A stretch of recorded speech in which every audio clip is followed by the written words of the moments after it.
All right, all right, all right, cool. Uh, Welcome, Ego Hackers. This is Typing Famous People live stream, April 2024.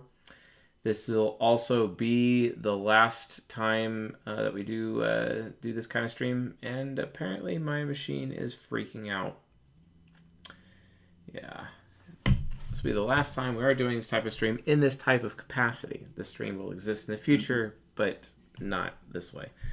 All right, so I'm gonna have to fix my video because this is terrible. No. Gotcha. No. So, am I fired? What? No. No, that's not what I'm talking about. What are you doing? All right, cool. That's better.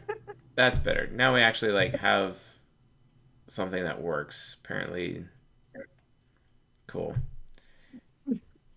So, yeah, because people are asking like, what the hell does Chase actually mean with that? Okay, so what does that mean? That means that I don't even need this crap anymore. I'm taking this down. Come back. Come back. Just give it here. Thank you. And yeah, don't give a shit. Nope. Cool. Awesome. And let's put that in the right mode that needs to be. All right, cool. So, what does this mean? What is happening to the stream? So basically, starting next month, everything is being completely different. Okay, so on May 1st, we're having our big launch of all of our new memberships, which means Journeyman and Acolyte are going away to new members, which means their awesome price points that Journeyman and Acolyte exist at will never be available to people again. And the price will be moving from $29 a month to $47 a month, okay, under Precision Psychology, which is our new membership. This membership is designed to teach people how to actually type themselves and other people, and has a lot of Journeyman plus additional things into it. Like, for example, someone being chosen randomly per month in a lottery system to be typed by me, and they will get a 30-minute code, and I will do a session with them, and they will get CS verified, which is they'll get their actual type and their octogram done by me, and we will record the session, and then we will post that into the membership for everyone to watch. Yes, so everyone in the membership gets to actually watch me type people, which is pretty cool. And that is once a month. So, pretty dope. There's some other things going on as well when it comes to our membership. And then also on May 1st, we're also launching our next tier of our membership, which is Practical Psychology, which is where we will be dumping our first amount of content for the Ego Hacking Love course. And let me tell you, folks, this course is not for the faint of heart. If you thought I was an asshole in the Season 31 playlist, wait till you see this course. Yeah, since it is like the most controversial piece of content that I've ever released publicly, well, this will be the most controversial piece of content that I will be releasing privately. So if you want to get in on that, I highly recommend you guys pick up a Practical Psychology membership. Now, the sales pages have not been done. However, you can actually buy it now if you want at udja.app, udja.app. You can go to udja.app and go there and pick it up right now as to get ready, basically, if you want to get ready for the launch. And you just click on the pricing page, and then boom, you can make your purchase from there. And all of our new content will be posted on Udja from now on, and not in the original members portal. It will be on the new members portal. So be aware of that. Now, when this launch happens, you will not be able, and that's UDJA, that's Udja, udja.app. You will not even be able to buy coaching anymore without actually being a member first. You have to, like, if you even want to get coaching, if you want to be CS verified, whatever, which means if you want me to verify your type for you, you can't do that unless you're a member already. So just be aware of that. But those of you that want to get grandfathered in on our old pricing structure, you can at csjoseph.life/essentials. Do that. And you can get that pretty good. all the way. And then you are locked in at the $29 a month price.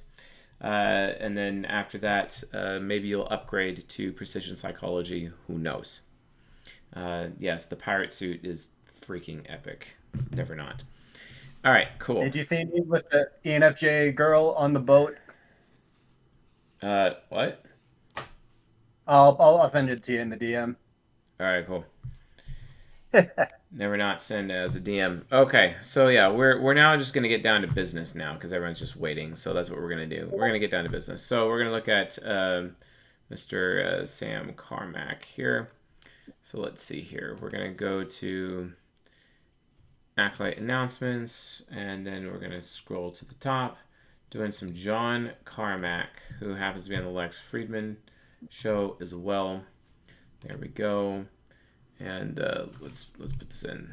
Okay. Remember, folks, sometimes I screw up the camera during the stream. I remember the reaction where he had drawn these characters and he... Oh my god, that was painful.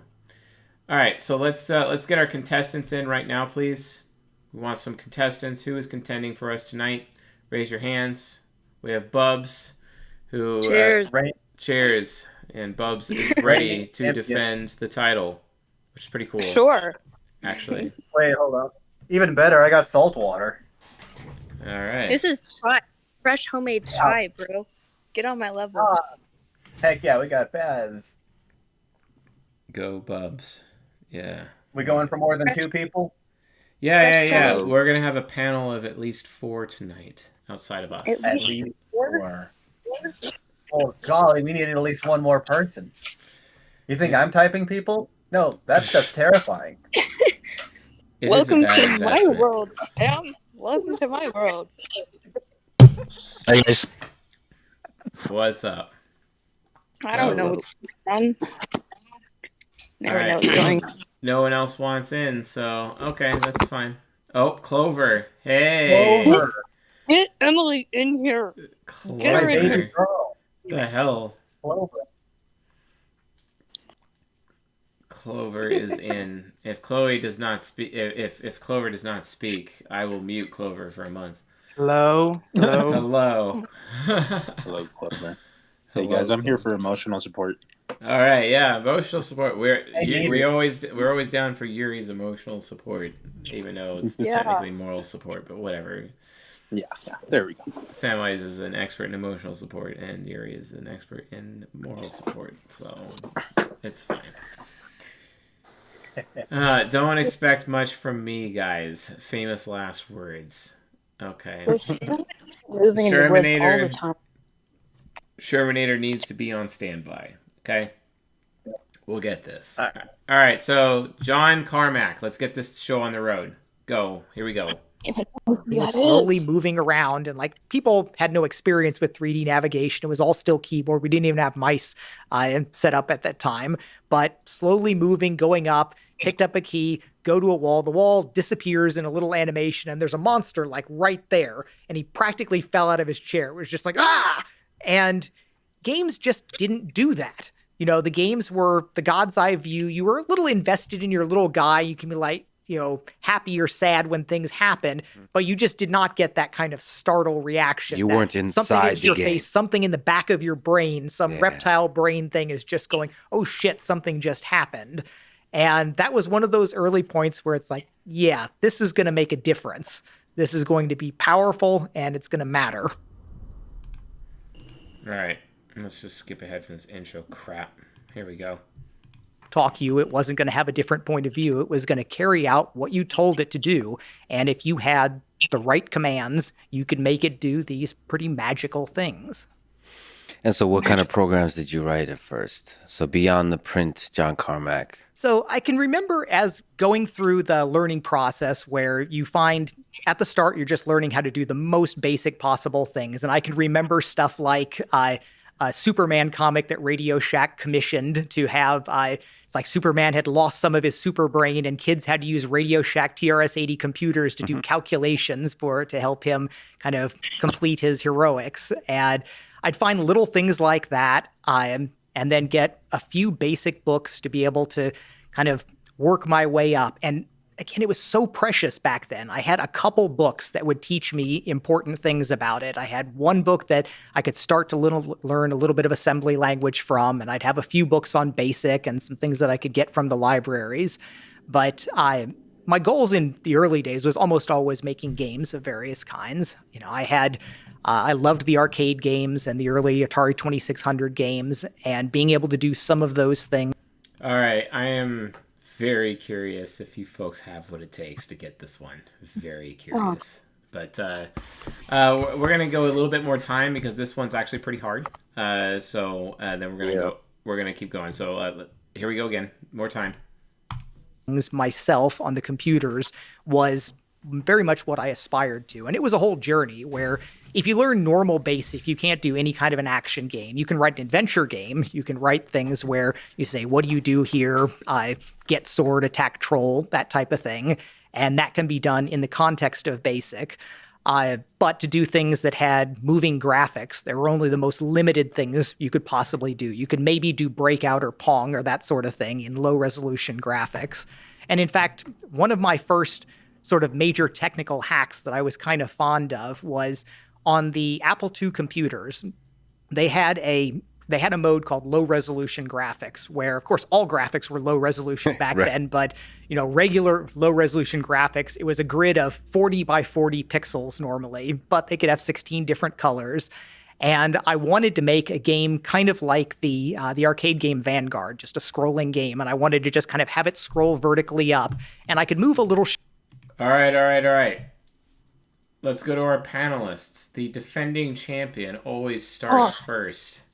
Gosh. Yes. Okay. Gosh.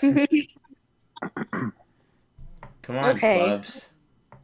Listen, pal. Hey, okay. we remember your strategy from last time. Just go with what the audience said the most. I know. He's so informative. Okay. I'm gonna just keep pacing. Yeah, sure. We'll just go with what the audience says. Why not? INTP. Or phoning a friend, INTP. Okay. Next on the list. Go ahead, sir, Pierre. Yeah, INTP. Phil is really informative, and maybe Discovery, Octagram. Okay. Mr. Fies. I want to go with ENTP. Let's go with ENTP. Yuri. I'm going to go with ESFJ. ESFJ. Okay. And Clover. ENTP. ENTP. Okay. Samwise, you're going to have to start keeping score because we got some score on this one. Yeah. Someone actually got it right this time. Yeah. And apparently phoning a friend worked because the audience got it right at INTP. He is INTP. He is caught in a transition into his starter subconscious, though, likely because he's hopped up on caffeine just to get through this freaking interview, basically. But here's the thing: if you just look at him, like how he's like not moving, like he's entirely stoic as he's talking. He's just not moving, but he's just like talking consistently. It seems like he's in his starter side, but his ego is actually, following his body is following his ego's lead. Basically, he's an INTP for sure.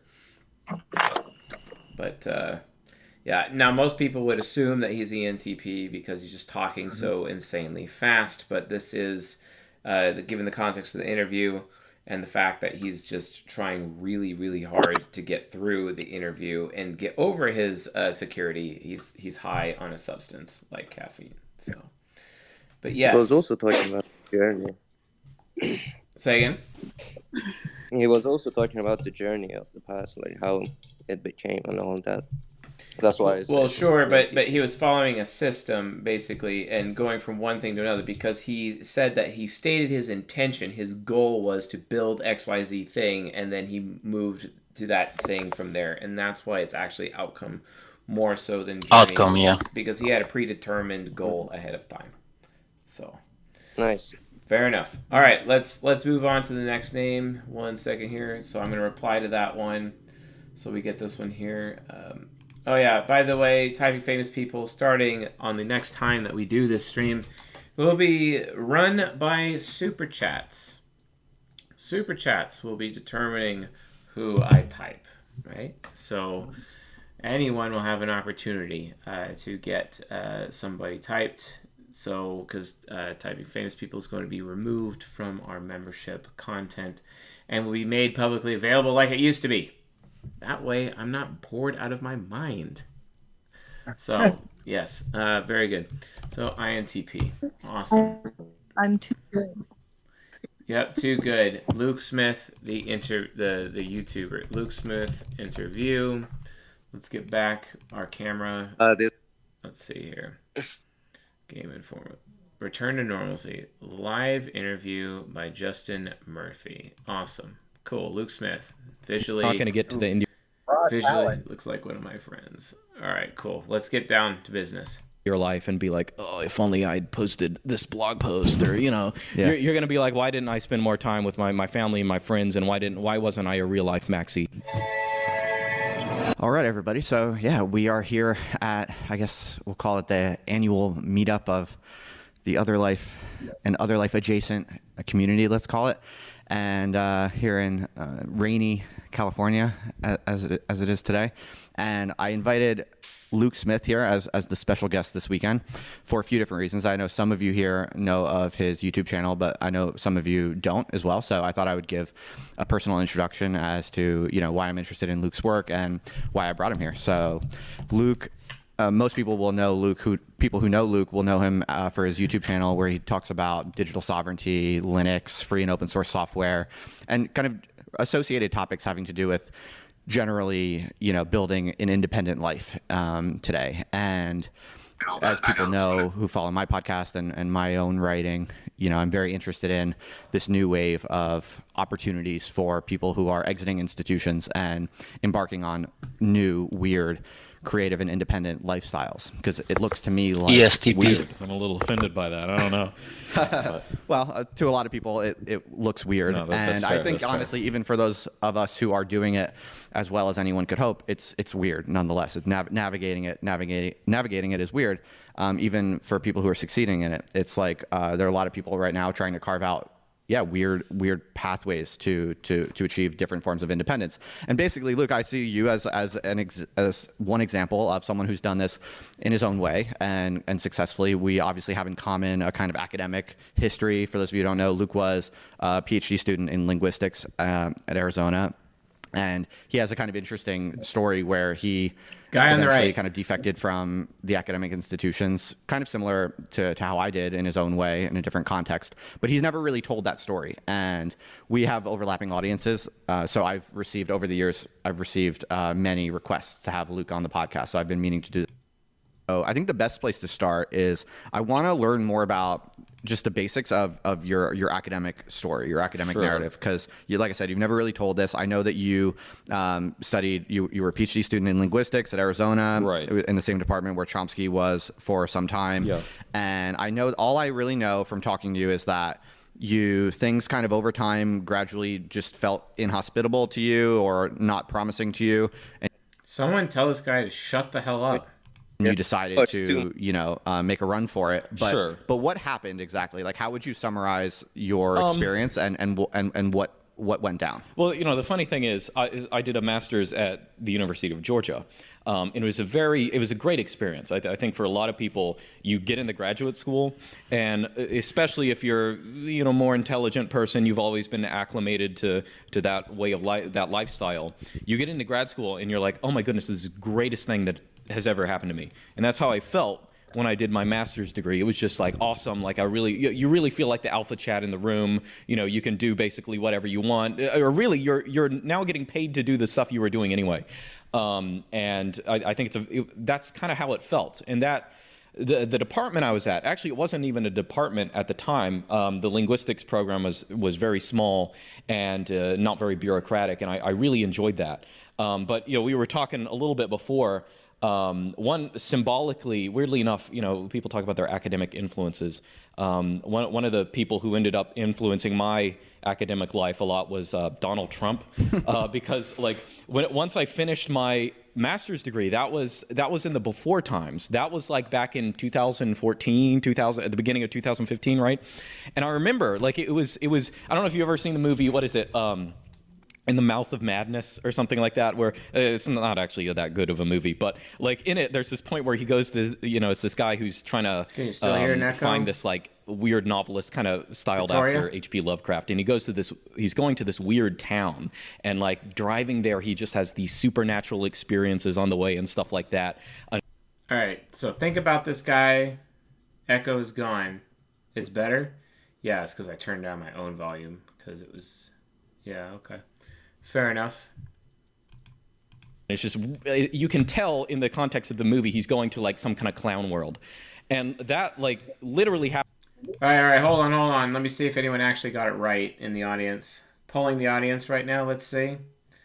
Polling the audience. Anyone?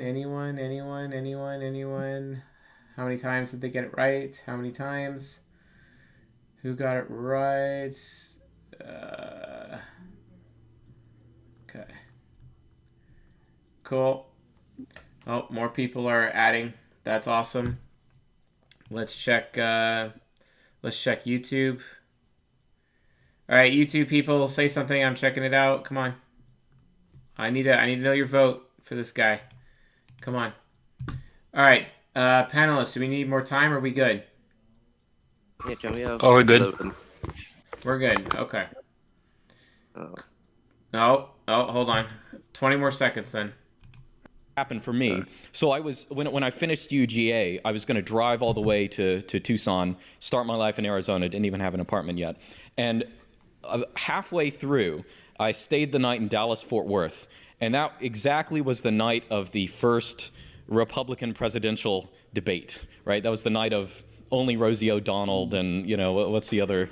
what do you say to Rand Paul? You're having a hard time tonight. Classic Trump one-liners. And so weirdly enough, at the time, I didn't think of this as being a weird, any relevant to me at all. But I think Justin, everyone who's been in academia at this period realizes this was a weird, everything just went haywire.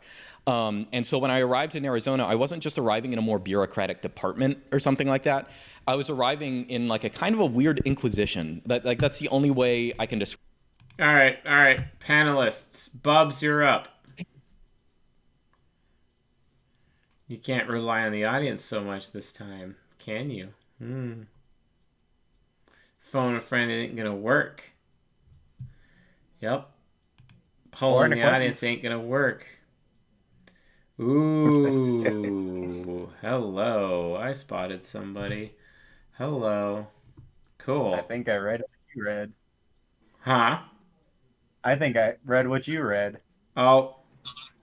Okay. Well, maybe. All right. Bubs. What type? It's Luke Smith.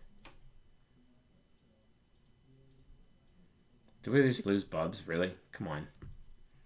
All right. Pierre, go ahead. Visual typing for me was SC Optimist. I was going for ESTP, but finally my final guess is ENFJ. All right. Okay. Fies?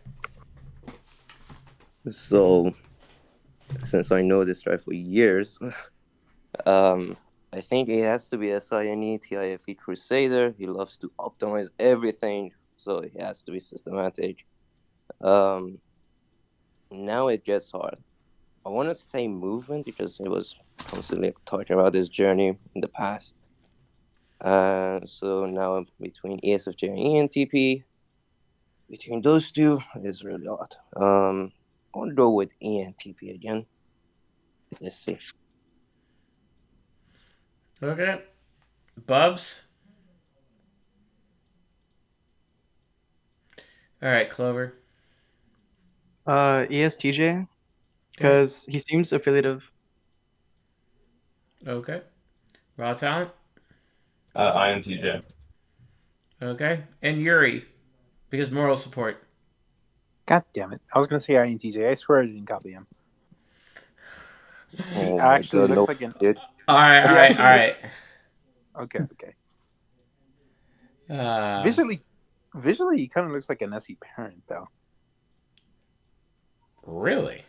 He reminds me of somebody. He's kind of built like John Fury.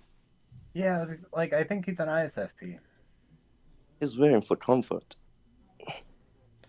All right, hold the phone. Let's do some Luke Smith exploration here. I seem like a finisher type. Okay. Apparently that's his only thing here. Let's see where else. Oh, anime girl. Okay. Yeah. I would have to dox one of my friends right now in order for me to prove that y'all are wrong. So I'm not going to do that. Oh, damn it. But you all got it wrong. Damn it. What? Yeah, Pierre got Is really he at close, least though. Crusader? No, he's an ESTP. Nope. Ah, fuck. Yep. Man's ESTP. Yeah, for sure. Okay, so, like, for example, like, at the very beginning of the conversation, and I'll actually, let's see here.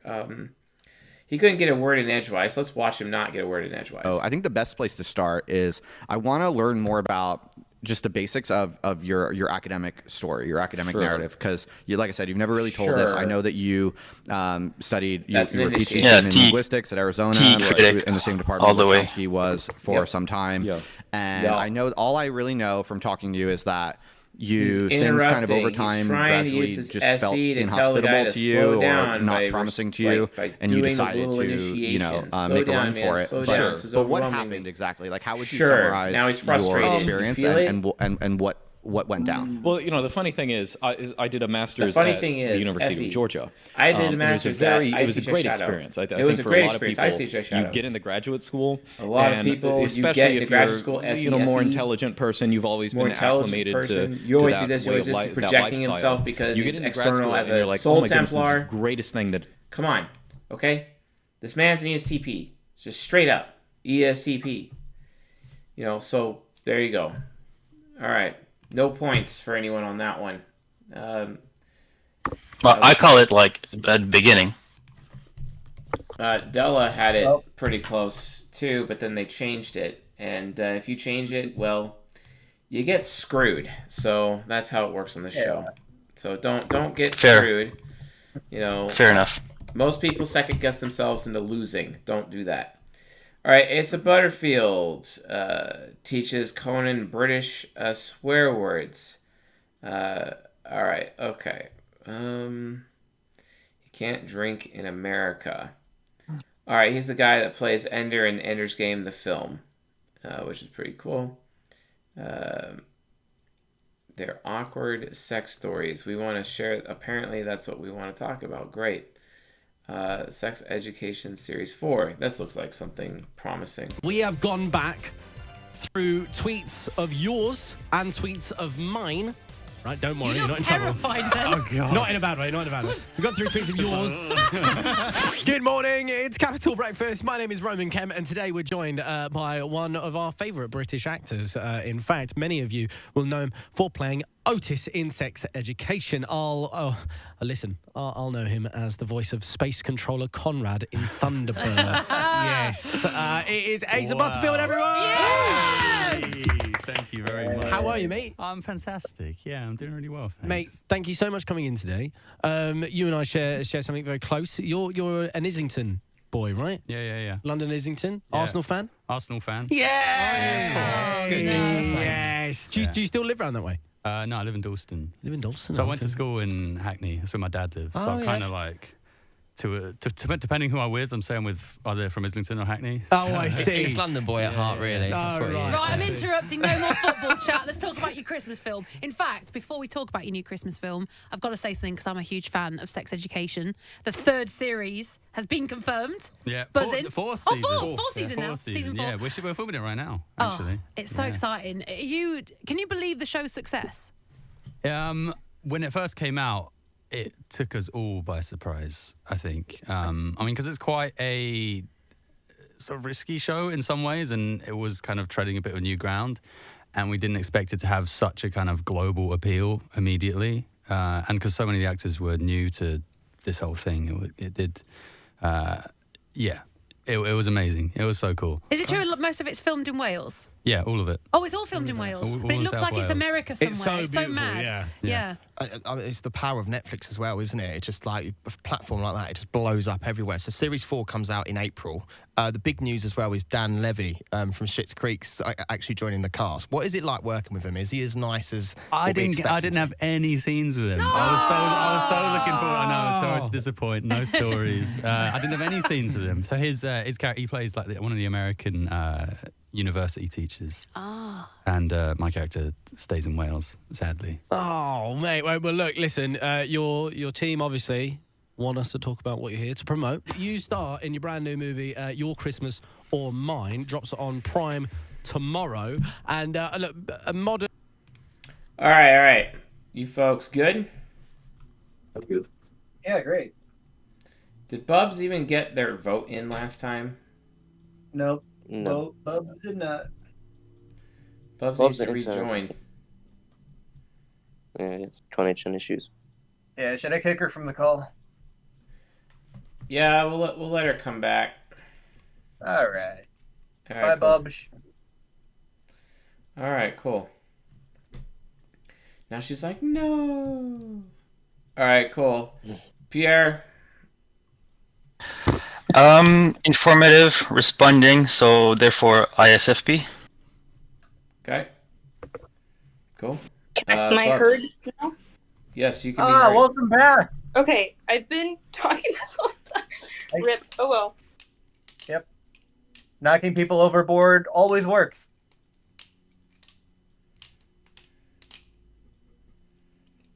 What's your vote? Oh. Yes, that.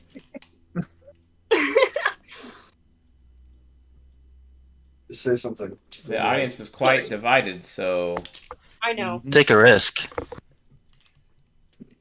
ISTP?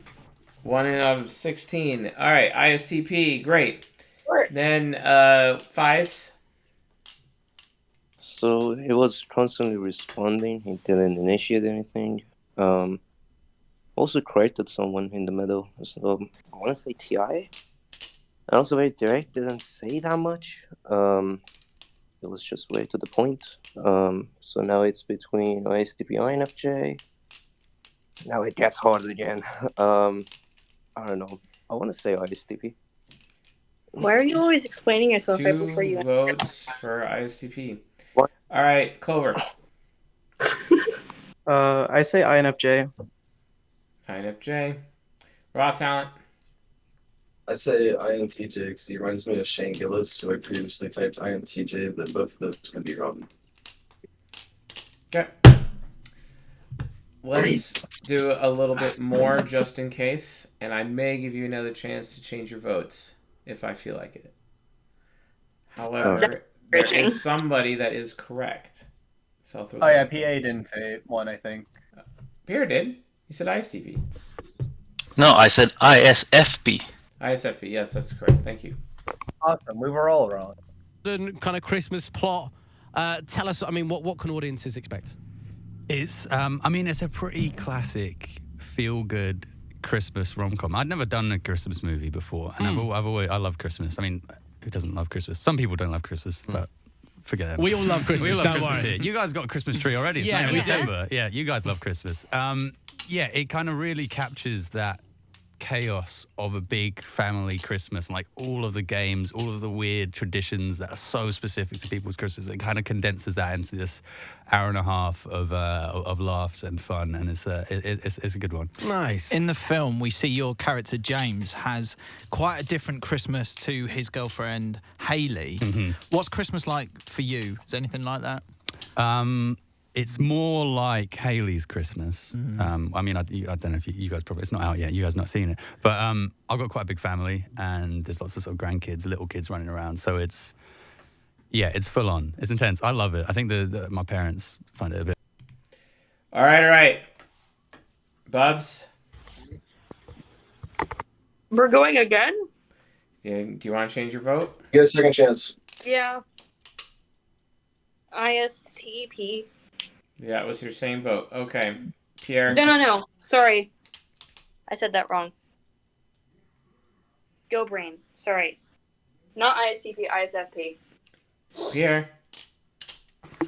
I think it was like concrete, and then at the end he talks about his family. So maybe like more affiliative than pragmatic. So maybe INFP there. I'm changing ISFP to INFP. Okay. Feist? Not really looking like ISTP. Go with ISFJ this time. Okay. Raw talent? I'm gonna stick with my gut and go with INTJ again. Okay. Clover? I'm sticking with INFJs right now. Okay. And Yuri? ISTP. Okay. Plus 1.4. Fies. Good job, bro. You got it. Good job, Fies. ISFJ, for sure. Yay. Also, a lot of people. was Let's right. see here. I gotta give a It shout was out right. to Psycho, Janeru, Druid Bear, Shermanator. Or no, not Shermanator. Sorry. Shermanator sucked. No, I'm just kidding. Kifila. So yeah, very good. So awesome. Did we get 2 in a row that did poorly? Someone needs to get axed on that one. Who's getting axed? You can axe me. All right, Raw Talent got axed. Yeah. Who currently has points on the board right now, though? I think Bubs does. Bubs, 5, and PA. All right, everyone else gets axed, so that's Clover and Raw Talent. Yeah. All right, Oh. cool. Yeah. Baby girl, no. Yeah. Bye, Chloe. Stay in the game. You got to have a point. So, yeah. All right, My axe cool. is down here. Very good. And So- let's get another 2 people to replace them if anyone wants to get in. So, yeah. Okay. Raise your hand, people. Who wants to join the crew? Yeah. Who Don't be scared.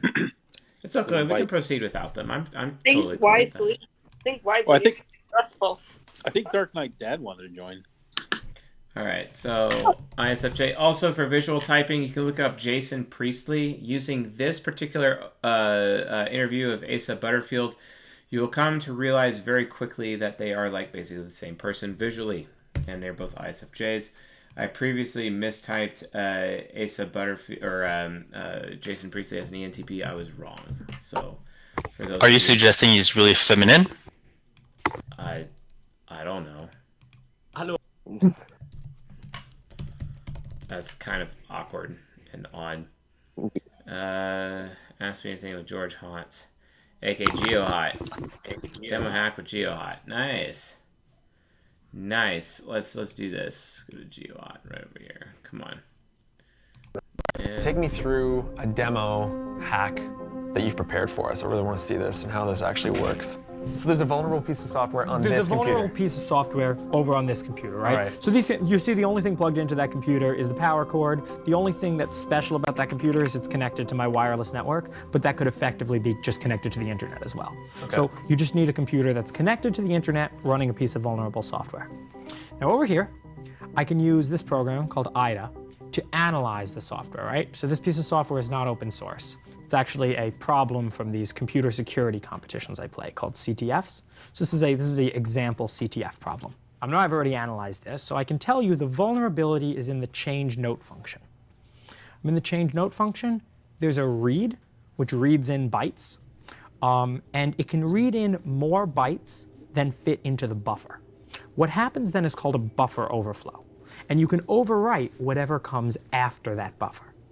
So that's the vulnerability, and we can analyze it here. So I developed this exploit for this program based on this vulnerability. Found the vulnerability, developed the exploit. So this is the exploit. It's just a 65-line Python program. I'll run the exploit locally, so you can see local equals true, and Python. All right, for all of you Stargate Atlantis fans, this guy is a clone of the guy who plays McKay, by the way. in the Stargate show. You sci-fi fans out there. From a visual typing perspective, they are the same type. And also, this guy also plays that one guy, and I don't remember which specific actor he is, but it just looks just like him. Sadly, that's irrelevant because I can't even say the specific thing. So yeah, just throwing that out there. Yes, my nerdiness is showing, and I don't give a shit. My dad loved that Stargate show. Okay, so first off, was a the great exploit worked. So you can see here that I have a shell on this computer because this is local. I'm running the exploit locally. Remember, I'm not exploiting the target yet. When you're developing an exploit, you test it Can I on guess your now? machine before you fire it at, whoever you want to exploit. Go so ahead. like I said, the vulnerabilities in the change note function. I'll go with specifically in ENTJ. this read here. And so Kira, these little red lines here show me that read was hit twice. Let's look at what actually happened. So this was the buffer that was being read into, and you see all those A's there? Yeah. It was overflowed, right? So here is before the buffer overflow. I can scroll down, and that's after the buffer overflow. So I'm telling the thing that I want to shell, and I mess around with the buffers a little bit so that actually gets called. Now we're going to actually target that machine. So I'm going to change local here to be false and rerun the exploit. So I have a shell. See that's over there on Eagle. Now let's let's bring up a web browser and navigate to geohot.com. Hey, look at that. Let's throw up a calculator. Oh man. Do you ever do this just to like fuck with your friends? That'd be terrible. No, you only do it. I only do it on my machines. Exploits are too valuable. I wouldn't want my friends jacking my exploits. So this is what it looks like when someone hacks something like a Sony. If I was actually targeting someone, I wouldn't pop up web browsers letting them know that I'm there. Right. So I can do whatever I want. I have a shell, so I can navigate around their computer, see what's on it, without them even seeing anything. And that's the key. And then I can get persistence as well, which means that even if they reboot their computer, I still have access. So this isn't a sophisticated attack. Nope. I prepared this demo this morning, so I don't have time to prepare something very intricate. Right. But yeah, so this would not even be like a very practical attack in the real world, right? So most of the time, like. All right. This one's a little bit harder. I give you guys extra time for that reason. All right, Bubs, you're up. It reminds me of Fib explaining coding. God damn it. A I was lot. going to use that example. All right. Her vote is ENTP SDSF, then Yuri as well. Pierre, what's your vote? It's still ENTJ. Control, outcome oriented, and a lot of abstract. Lefies. And making sure the other guys like see. You see, right? You see. Hey, by the way, we need more likes because then I'll just go to the bathroom and who knows how long it'll take for me to come back. So more likes now. Okay.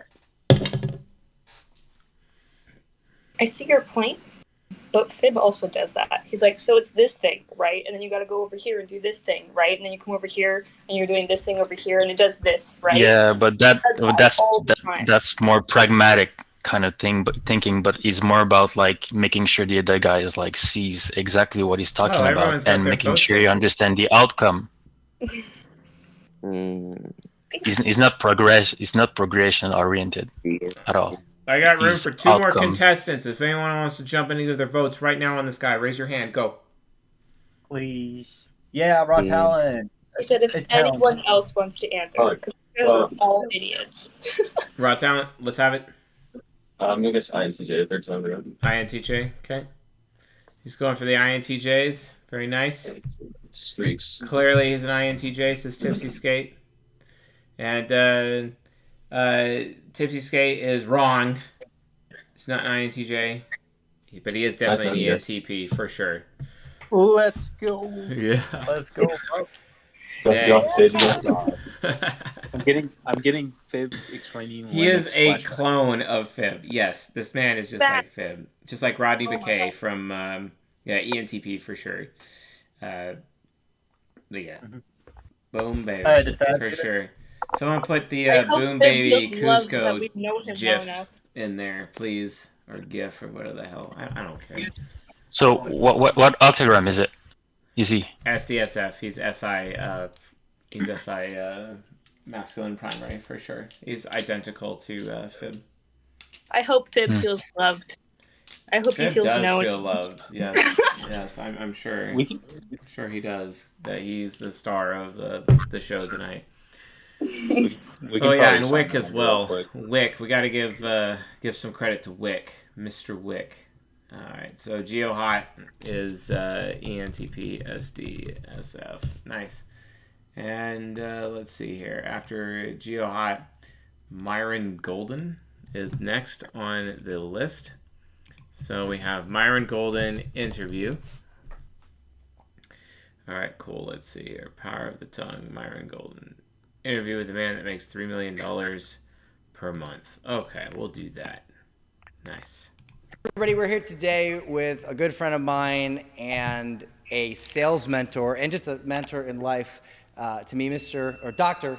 Myron Golden. Thank you for coming here. 100%, bro. Glad to be here. So I could do this intro for you, but it would take an hour because you just have so you have so much. 8-figure entrepreneur, best-selling author, best stage speaker, and especially stage closer I've ever met, and where I learned the majority of my stage selling from as well. So, where I learned the majority of the stuff that works. That part right there. Yeah, that part right there. Yeah. So I just want to sit down with you and ask some really candid questions. Do things a little bit differently than most people do. Cool. So. You can ask me candid questions as long as I will get ask candid answers. Well, that's what I want. That's Okay. what I want. All right. Okay. So the first question I have is, when it comes to sales and people selling, most business owners have a problem with selling. They either don't know how to sell, they don't understand what selling actually is, or they don't know how to articulate their product in a way in which it's sellable, or probably one of 1,000 other problems. Sure. What do you see as, if you literally were talking to somebody who was coming up, and whether they're selling their own product or maybe they're selling somebody else's product, and you were the world was ending, and if you did not fix their sales ability in the next 5 minutes, right, an asteroid would. Okay. I am trying very hard to not jump off a bridge right now. You find him annoying too? Yes. So anyway, votes. Come on. What? He did talk. For the interviewer? Or for the interviewer? Oh yeah. All right. Fine. But can we try to just visual type before? Right. It's a repeatable pattern. Of mistake that they made? Gosh, he looks like Keith David almost. Mistake. Yeah, they think that the thing that's going to get people to buy is talking about either the product, whatever the product is, my weight loss. And you could call the weight loss product, let's just call the weight loss product the fat burning furnace system. So they talk about the product. That's a problem. Or they talk about the pieces of the product. It's got 8 videos and 9 audios and 10 PDFs. They talk about the pieces. Or they talk about the process. That's like the kiss of death. Because the process to fulfill on anything is actually harder after you start doing it than it is before you start doing it, than your perception is about it before you start doing it. So never show the process. They also think the product is, or they think that the value of their offer outcomes is their person. So you get to spend 8 hours outcomes for the customer. That's not value. Standard Here's sales value. dribble. One thing. ESTP. Selling this one thing and revealing this one thing and declaring clearly this one thing, it'll change everything for them in sales, and that is the payoff. What is the payoff I get if I say yes to your offer?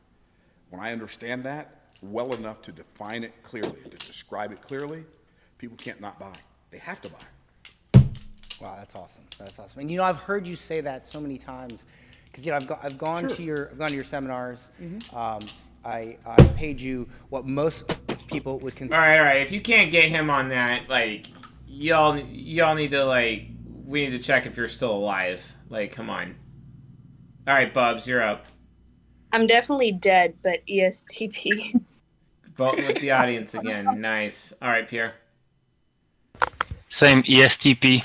Outcome direct, and highly T critic. So like they think. All right, 5. Yep. Also ESTP. Okay, raw talent. Yes, okay. It'd be so cool if we were all correct. It'd be so cool. All right, Yuri. Shall I be the contrarian? Why not? Do it. Okay. I don't know. I He can't picks think of a something random like one from Hitler the answer. 16. Yeah. Okay. INFP. There we go. This guy's definitely an INFP. Okay. You guys are blind. All right, Tipsy Skate.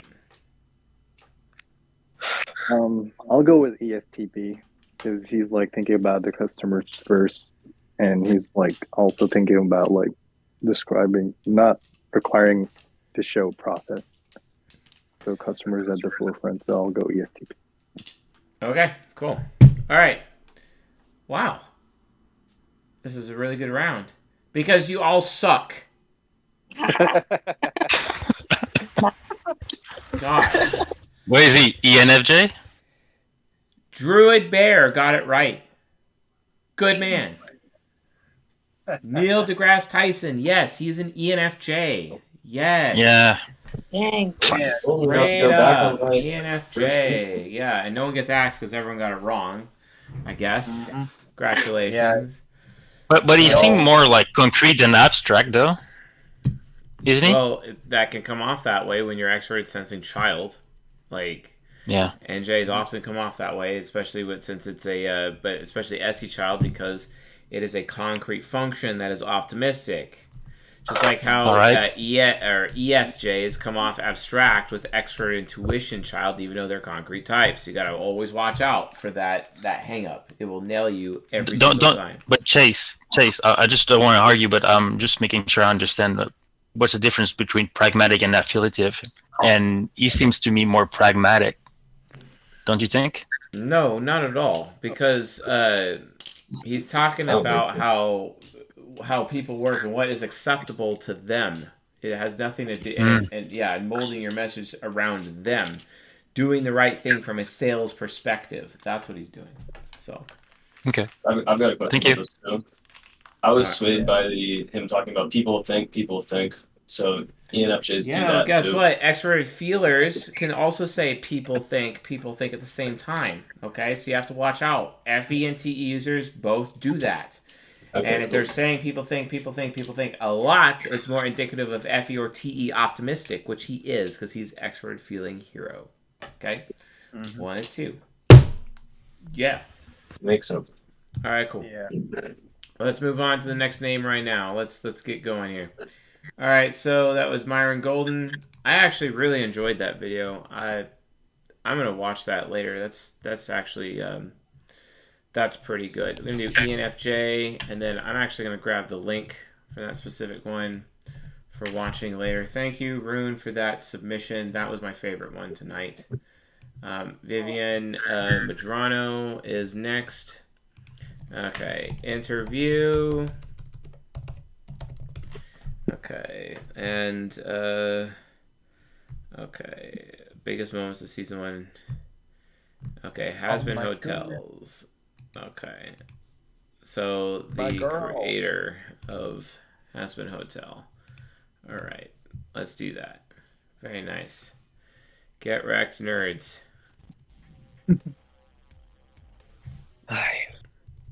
I am so excited to talk to you more about this show. I briefly got to talk to you about it on the red carpet, but I'm really excited to sort of delve more into it. I have seen the last to you from that whole process. There's so many. It was like 2 years ago, so it's kind of hard to remember them, but I do have some moments that for me, a big one was hearing, because Erica was the first session ever, Erica Henningsen as Charlie. So it was so incredible. Like, you know, she just hearing it for the first time after so long. And then the magical moment for me in that session was her doing Happy Day in Hell for the first time, because she did it in like all one take. And then at the very end, she didn't have enough air for that huge final note. And so there was this moment where she had sung the song phenomenally. And like me and Richard, my voice director, we were just like this, like you can just see us like, oh my, like just chills, like that whole, like just seeing her perform the entire song through until that ending bit, and then she kind of like and like went like this against the wall and was like, I couldn't do it, like Mama, like it was like the coolest thing in the world to see her do that. And so that was a special moment. And then there's been a couple moments, like I remember one with Jeremy where there was one like really finicky melody and finicky note, and it wasn't like he couldn't hit it, it was more just like the arrangements of notes was kind of complex and weird. And so we were doing a couple runs of it, and then he finally did it, like he did it perfectly, and then he continued in the rest of the song, but like making up his own words of like, I did it, I did the right note. And I was like, it was the funniest. Like I remember that one really vividly because it was such a big moment because he just kept going for a while.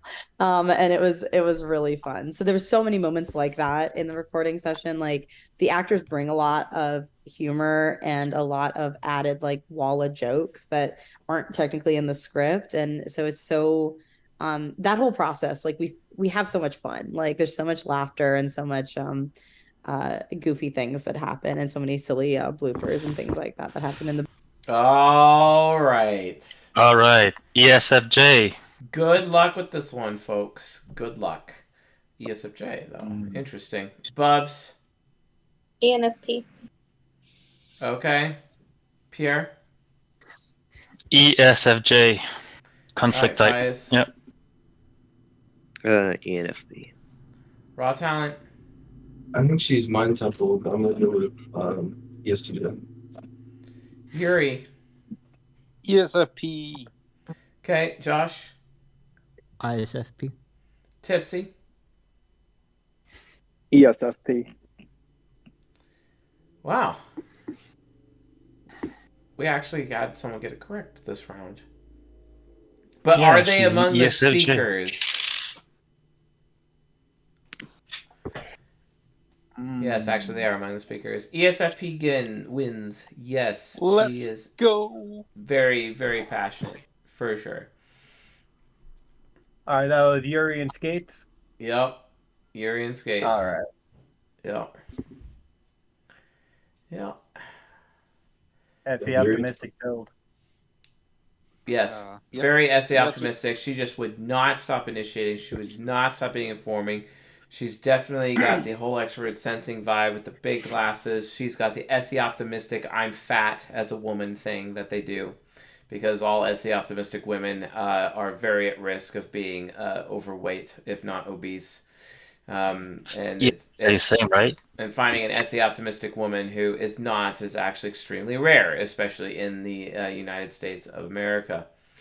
So, Not an issue. And essay optimistic women, they also have a tendency of being ovary types, according to Dr. Eric Berg, or at least ones that struggle with estrogen the most. So yeah, they're also the ones who have the biggest thighs and biggest butts, and hopefully they have a small waist to go with it, but they usually don't, and that's why I generally find them ugly. So yeah, but yeah, definitely SE optimistic. Good one on the ESFP people. All right, who's got points right now? What makes her like SE optimistic, Chase? What makes her SE optimistic? Over the in top. what she tell? Over the top. In her presentation, sir. Over to the top. Also, she can't stop talking about other people, her experiences with other people. Yeah. I almost said ENFJ as well, Victoria, so it's cool that you and I are on the right track. But yes. All right, and let's see. What's our score right now? We need to know. We got Bubs in the Failing. lead by one. No. Really? Bubs and who? Yeah. Oh, just Bubs with 2 points right now. We got PA, Faz, and Yuri. Wait, why does Skates have a point? Oh, yeah, because they did get ESFP. So Skates, Yuri, Faz, and PA have 1 point. Oh, so raw talent. Yeah, am I out here? Again? Yep. You get axed, Okay. man, because, that's what happens. What happens? Stand by. There's no Get act. back in. It happens when you suck. It's like our punch in mid-conversation. Fisticuffs. All right. Let's do it. This is the age of pirates. Axes weren't Yeah, the invented age of yet. pirates. All right, so Vivienne Medrano, ESFP. I guess it kind of makes sense since like Lucifer in that is an ESFP in that whole thing, and the main character is actually an ISFP. That is something I've noticed with people writing main characters in like Frank Herbert. He's an INTP, but his main character is an ENTP.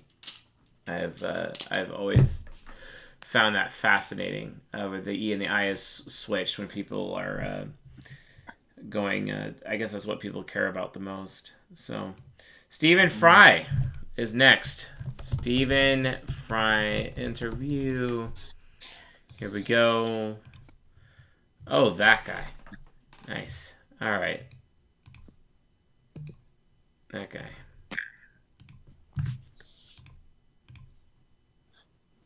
Suppose what Oscar believed in as he died, in spite of your protestations, suppose it's all true, and you walk up to the pearly gates and you are confronted by God. What will Stephen Fry say to him, her, or it? I will basically, what's known as theodicy, I think. I'll say bone cancer in children? What's that about? How dare you? How dare you create a world in which there is such misery that is not our fault? It's not right. It's utterly, utterly evil. Why? Actually, I can answer that question entirely, because the meaning of life is being able to follow God the Creator's lead, regardless of the pain you feel during the process. That is actually the meaning of life, because that is the same meaning of life a woman has following a man within her relationship from the masculine-feminine dance. A woman needs to still be able to submit to her man and submit to his leadership, regardless of the pain she feels in the process. Okay, because he is still devoted to her needs, emotions, desires, and problems. So you, sir, are basically being a feminine twat who actually is incapable of, abstract intellectual thought, apparently. So that is the meaning of life, folks. He's a big whiny baby. He is a big whiny baby, just like Bill Oh, Gates. this guy's mind temple. Why should I respect a capricious, Is it a secretic? stupid God who creates a world which is so full of injustice? He's obviously a Satanist. That's what I'd say. And you think you're going to get in on No, that? but I wouldn't want to. I wouldn't want to get in on his terms. They're wrong. Now, if I died and it was Pluto, Hades, and if it was the 12 This guy is like a Greek clone of gods, Anton then I would LaVey. have more truck with it, because the Greeks they didn't pretend not to be human in their appetites and in their capriciousness. Yeah, and in their because they unreasonableness. served They didn't present demons. themselves as being all-seeing, all-wise, all-kind, all-beneficent. Because the God who created this universe, if it was created by God, is quite clearly a maniac. Utter maniac. Totally selfish. We have to spend our life on our Totally knees selfish. thanking him? Totally selfish. What kind of God This would do man is so entitled to the earth. What is up with humanity being so entitled to the earth? Like, I'm sorry, but we don't belong on the earth. It was given to us as a gift. Okay, we didn't make the earth. We didn't create that shit. Okay, and let me be honest, folks. I'm very fond of the earth. Okay, I'm very fond of it. But this fucker doesn't know what the fuck he's talking about, because we don't have to be on the earth. We could be somewhere else. You know, a world without sunshine. Imagine that. Do you think we're going to enjoy ourselves on that world, right? Or worlds without heat or without air, without gravity. Okay, like, come on. This guy is absolutely a lunatic. Oh my God. That. Yes, the world is very splendid, but it also has in it insects whose whole life cycle is to burrow into the eyes of children and make them blind. They eat outwards from the eyes. Why? Why did you do that to us? You could easily have made a creation in which that didn't exist. It is simply not acceptable. Why are you entitled to it? You know, atheism isn't not just about not believing there's a God, but on the assumption that there is one. What kind of God is he? It's perfectly apparent that he is monstrous, utterly monstrous, and deserves no respect whatsoever. Okay. The moment you banish him, your life becomes simpler, purer, cleaner, more worth living, in my opinion. That sure is the longest answer to that question that I ever got in this entire series. All right. right, so first of all, Stephen Wander's in here, Hobble's in here with stories of Ian Jory whilst brandishing. Read books about the Sackler family and the opioid crisis in America, and it's that very pill. One of the most highly addictive things until fentanyl, which was even worse, of course. So I said, and this is, trying to be English, I suppose. That's the same guy. I said, no, I don't think I want them. No thanks, no. And she was a bit cross, and I thought, that's silly. The next morning, in comes the orthopedic consultant, and he says, we're not giving you these painkillers to make your life easier or for ease and comfort. They're there for you to get better quicker. And I said, well, they don't heal bones. He said, no, but without them, you're in so much pain, you won't move at all. You'll be lying on your back, stuck there. And with them, it'll hurt a bit, but we'll get you on your feet in a day. Right. And we'll get the 2 physio guys with their arms around you, and we'll walk you up and down. Yes. And your muscles will start working. And They'll support the bones, and everything will get... But without them, it could be 6 months longer, your recovery period. And that really interested me, because you don't think of painkillers... We're taught to think of them as evil, essentially. Guided experiences of many types are more acceptable than others, perhaps might be. That's a good way I of would putting imagine. it. So we are on the 17th floor. We're physically on the 17th floor. How are you biochemically? Are you above us or below us then? I've been off them now for Oh, you've been several off weeks. Okay. But I did obey them and take them. And but did you have any trouble coming off them? No, they very kindly weaned me with smaller and smaller Because they know what they're doses. doing. They do know what they're doing, it turns out. That's a pretty serious fall. I thought maybe you twisted an ankle or fractured I don't know. No, it was pretty ghastly, to be honest. Yeah, it's very... You lie there. Well done. hating life for a Thanks bit. for coming in. Oh, don't be silly. Jeez. No, any opportunity to do my physio, but just by walking and getting in and out of cars. Stephen, this is true what I'm about to tell you now. So I took your book home yesterday and I read it and I marked it all up, and it is definitely the biggest book of the year so far from a research point of view. And we get loads of books on, we have loads of authors on. I read more in a week here than I did for the whole of my school career. But I genuinely have left my mark copy at home, sir. I mean, I'll still remember it, but I'm gutted because it's not the smallest book, and I did read it all, and I did mark it all up, and it's really annoying. Do you believe me? Of course I believe you, Chris. Do you actually? Yes, truly. Okay. Yeah. It's a great book. It's beautiful. Mythos or mythos? He's Greek. What do you say? I would mythos. Mythos, yeah. So I think mythos. But it's Upsilon. Yeah, one has a Greek myth though. Yes, we tend to take the E sound. All right. Votes. Go. Yes, TJ. Okay. Fies, Bubs, Yuri. INFP. Okay. God, this one's hard. He reminds me of God. Who's that podcaster guy with the long hair? Not No Jumper. No, the other one. The with Not the Asmar beard. Gold. Russell Brand? Penguin Yeah, Zero? Russell Brand. Russell Brand. There you go. I think they're both just British. Yeah, but Russell Brand is an ENTP. There's nothing to do with that bloke. Nothing. Russell Brand is an INFP. He's an I guess INFP. that's an INFP. Yeah, that's what was last verified. All right, going with INFP. Okay. Wait, can you repeat that? ESTJ. ESTJ. ESTJ. Okay. Tipsy. Okay. ENFP.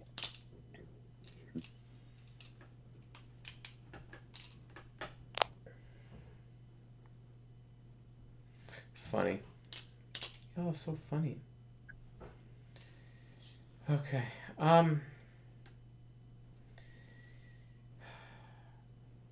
It's an ESTJ. There we go. No. Yeah. Really? Yeah, of course. It's all about concrete and SC critic. High SC critic. The man's a clone of Piers Morgan for one. Okay. Also, on top of that, is that like this guy, he interrupted multiple times. He initiated multiple times. He's been very direct, taking it real slow. So direct initiating outcome for sure, no problem. He is abstracting a little bit. He's doing his little Mind Temple Greek myth things. Mind Temple people are always obsessed with the Greeks, like typically. But he has this huge I know best approach that just cannot be stated. Now, it would be easy to claim that he's an INFP, but he can't be, as one of the I know best types. And then he's obviously extremely slothful. So based on that, he's just basically an ESTJ who the sloth is completely taken over. So yeah, but yeah, it definitely an ESTJ for sure. Going to be going over to the Acolyte announcements channel and then replying with ESTJ. All right, cool. And then we have a couple more left. Let's see here.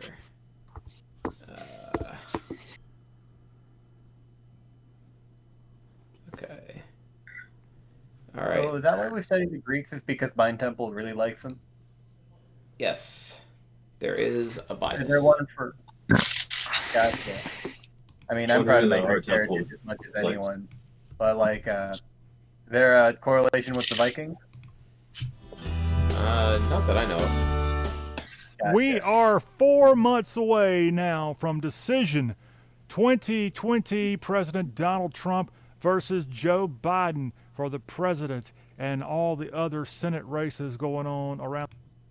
Excited about you. You, in fact, ran for Congress roughly 20 years ago in South Carolina against the legendary James Clyburn. We'll talk about your political career and more and what you got going on right now. But welcome in to the Y'all Show. It sounds like you're a y'all kind of guy.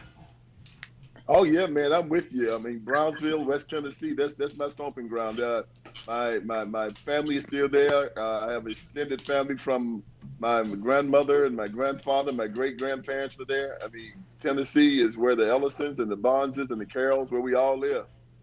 All right, now I got to ask you. Obviously, it looks like you're a black guy there, and I've lived in West Tennessee, and I think there's something really special happens this time of year. You mentioned all your family there.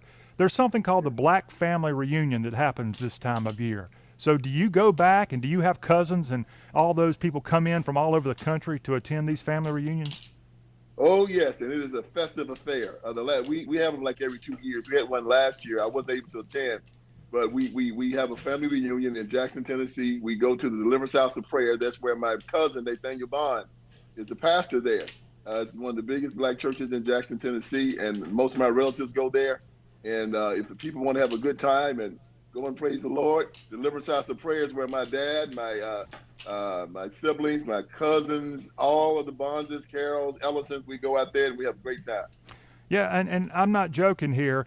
A lot of these small towns around the South, not necessarily a lot of things go on in the summertime months. And so when these families have their family reunions, it may be the only time all year that the hotels in these towns in places like West Tennessee have a lot of occupancy. And I guess it's a good thing y'all didn't plan on having these reunions this year with the pandemic going on and all. But I will tell you, I was not far from Brownsville the other day, and I was driving in the country, and I saw cars lined up all over the place, and I thought, well, it must be a fair going on. And then I saw the smoke coming in the sky, and I think it was one of those family reunions. It looked like that. This guy, Vince Everett Ellison is so disgusted by this guy, and he's trying so hard to not just lose his mind on the show. It's hilarious. They were having a good time. Oh yeah, man, barbecue. Exactly. God is gonna work it out, and the family is the most important thing in the world to us, and I think to most of America, and that's why most of the things I'm seeing in the Democratic Party just worries me. Mm-hmm. I wrote this book after working in the prison system for 5 years, and my father. I was born on the cotton plantation in Haywood County. My dad worked in the insurance industry, Golden Circle Life Insurance Company, and pulled us all out of poverty. And we started a singing group there in West Tennessee called the Ellison Family. For 20 years, we sung gospel music. And when I went to the prison system and saw so many young black men being locked up in the 90s, it concerned me. I asked this question, I thought we had overcome, because my life was pretty good, but I saw that a lot were left behind. And of course, the black intelligentsia started telling me it was this group called, they said it was rich white Republicans that were locking up black men. So I resigned my post. Is that right? Decided to start a nonprofit organization just to see what was going on, and I found out that there were no rich white Republicans. All right. Let's assist this man's crusade against rich white Republicans by psychoanalyzing him. All right, Pierre. My first guess is ESFJ, but like this smile is kind of like make me like doubt myself. But yeah, ESFJ. Okay, Fies. Between ESTJ or ENFP. I'll tell you after everybody else. What? Why? No. Come in. I gotta think about it though. Yeah, come in. Gotta think about it. Raw talent. Alright, dude, going with ESTJ. I was between ESFP and ENTJ, but I think I'm gonna go with ENTJ for reasons that I don't remember how I got to that conclusion. Okay, Yuri. ESTJ. He's got that big shit-eating grin. Oh, I hope I can say Bubs. I am gonna concur with Yuri. Hey, wait a minute. Is Bubs getting DM'd by people and being given answers? Is that what's going on here? I mean, how different is it from the stage chat? That's Facts. true. That's true. Bubs has got the hacks. Does Bubs know what she's doing? No. You have been DMing Bubs the answers. Okay. I'm not even Blackstone. friends with you, Blackstone. Blackstone, also known as Simpstone. Just kidding. All right, cool. Yuri, what's your answer? What? I already gave my answer. Okay, and Tipsy? I'll go with ESFJ. Because he mentions like a lot of God, family, and like doing something for like the community, so it feels like FE hero. And obviously, I can see the SI parent, and very informative. Tipsy's correct. Good job. Great job. Thanks. Yes. Good job. Yay. All right, what's the score now? 3 on Bubs, 2 on PA, 2 on Skates, 1 on Faz, 1 on Yuri. If I win again, I don't know if I'll be upset. Oh, or Sam, I'm 3. I have 2 in a row. I had 2 in a row. Now I'm 3. Oh, you did get that one. Okay. Yeah. Oh, yeah. There we go. So who's tied for 3 now? Bubs and PA. Bubs and PA tied for 3, huh? Tipsy's on 2. Yeah, but I don't crowdsource. I don't crowdsource my answers though. I'm not even ashamed of it. I'm not even ashamed. Crowdsourcing the answers. Nice. All right.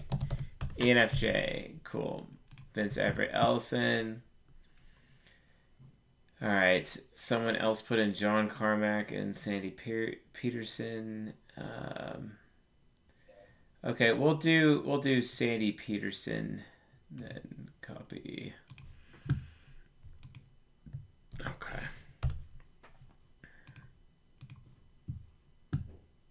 Of the place. Having kind of a ghost craze in the town we lived in. There was an abandoned house right across the street from me, which obviously was haunted. And we'd go in there, and someone said they saw something spooky in the basement. I don't know if they really did, but it was kind of cool. We actually built a little clubhouse in the detached alcove over the garage. You know, like you'd see, like in the Monster Club. You know, but anyway. So one day, after thinking about, I'm sitting at the end of the road, and I have to go home, and it's like a block down the road, then left to get to my house, and it's kind of misty in the air, and there in the middle of the road was this huge white, I say like 10 feet high, misty figure of a woman in like a big old skirt, like old-fashioned skirt, and it was flowing, like it was moving towards me, but it didn't move towards me. It just stayed where it was in the mist, like it was formed out of the mist. And it was like the most terrifying thing I'd seen up to that point in my life. And I could not, I couldn't go past it to go to my house because it was there, right there in the middle, in the street lights, you know. And I don't know. I don't think it was a hallucination because I don't see why I would have a hallucination when I was 10 years old. My ideas about ghosts had nothing to do with women in big hoop skirts. Okay. What type is he? Am I crazy, or is he like a clone of Kyle from Tenacious D? Yeah, kind of. Kyle Gass, yeah. Pierre. He's really informative and concrete. Either ESFJ or ESFP, but if I have to commit, I'll go like ESFP. Yeah, because of a pragmatic, I can go further because like the ghost was in his way, so like pragmatic, I guess. But I don't have any much information to bet 100% ESFP, but final answer ESFP. All right, cool. Fies. It was moving a lot. Going with ESFJ. Okay, Bubs. I'll also go ESFJ. Yuri. I go with INTP. Okay, and Mr. Skate. ESFP, very concrete the way he like describes the figure and stuff. So very informative, concrete. ESFP. You all are wrong. Damn. He's an INTP. That's what I said. Yeah. Yeah, go Yuri. Oh. It's okay, Yuri. I acknowledge you. Thank you. Oh, okay. You're actually on it. Okay. You just assumed that I was wrong. Do we keep bringing? Okay. But can you explain, Chase? Because it was, for me, it was really movement and initiating for me. But what makes you think is INTP? Because he's talking about outcomes entirely. He's talking about outcomes. He's not really describing a journey. He's trying to explain why he has the goal of getting involved, with ghosts and whatnot, and getting involved with this community in terms of like ghost hunting or whatever paranormal stuff. And he's sharing the story about why he went in that direction to discover those things. It's cognitive origin of discovery. What other cognitive origin could it be? It's not passion. It's not freedom seeking of an ESFP. Not that at all. So, it's INTP. So, yeah. Cool. It's a lot of fun. Like right now, I'm like hanging out with a bunch of Mormons. Hanging out with a bunch of Mormons. You're exploring Mormons. Very nice. Oh boy. Yeah. Yep. I've got the Book of Mormon right here. Yeah. I did too. We should read it together. It's a bunch of pocket my edition. But, it's cool. Let's try different things. All right, Garry Kasparov is next. Tries on different religions like cats. As perhaps the greatest chess player of all time, when you look introspectively at your psychology throughout your career, what was the bigger motivator? The love of winning or the hatred of losing? Tough question. My camera. Have to confess, I never heard it before, which is, again, congratulations. It's quite an accomplishment. Losing was always painful. For me, it was almost like a physical pain because I knew that if I lost the game, it's just because I made a mistake. So I always believed that the result of the game had to be decided by the quality of my play. Okay, you may say it sounds arrogant, but it helped me to move forward because I always knew that there was room for improvement. So Was there the fear of the mistake? Actually, fear of mistake guarantees mistakes. And the difference between top players at the very top is that it's the ability to make a decision without predictable consequences. You don't know what's happening. It's just intuitively. I can go this way or that way. And there are always hesitations. People are like, you're just, at the crossroad. You can go right, you can go left, you can go straight. You can turn and go back. And the consequences are just very uncertain. Yes, you have certain ideas what happens on the right or on the left or on just, if you go straight. But it's not enough to make well-calculated choice. And when you play chess at the very top, it's about your inner strength. So I can make this decision. I will stand firm, and I'm not going to waste my time because I have full confidence that I will go through. Now going back to the original question I would say neither. It's love for winning, hate for losing. They were important elements. Psychology. All right. What type is this man? Garry Kasparov. Can we have more? Can we have more? Really?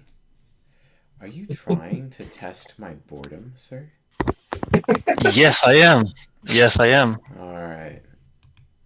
Would you refuse to? Elements, but the key element, I would say the driving force was always my passion for making a difference. It's just I can move forward, and I can always enjoy not just playing but creating something new. Creating something new. How do you think about that?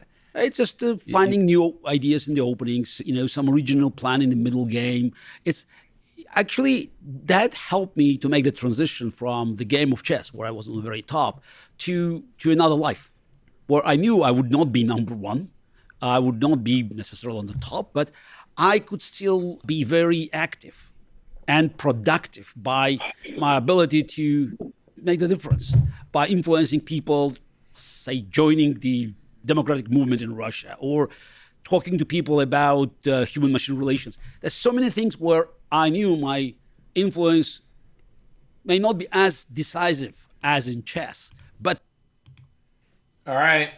That's it. Pierre, you're up. Use the lifeline. No. That's not. I'm not crowdsourcing anything. I guess INTJ progression.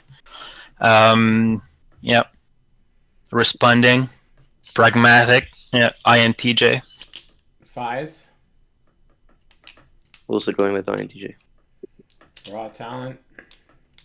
I was going to go with ENTP because he's talking about passion and always room for improvement, but he just came out with the whole discovery thing, so I think he's an INTP. All right. Wait, wasn't it outcome oriented though? Wolfie.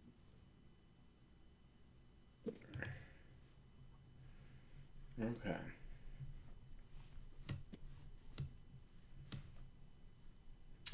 Bubs, come on. INFJ. What'd you say? INFJ. All right, Yuri, Tipsy. I'm gonna go with ENTJ because I think he's like very TE, and also he said one statement that kind of like reminded me of like SE Child because like he said like fear of losing was almost like physical or something related to that. So I'll go ENTJ. All right. All right, 1 second.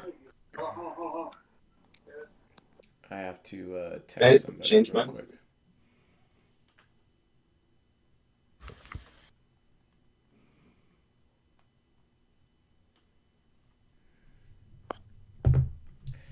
All right.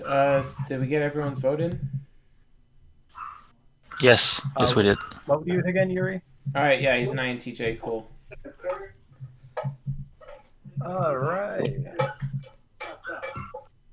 Mr. Was he like?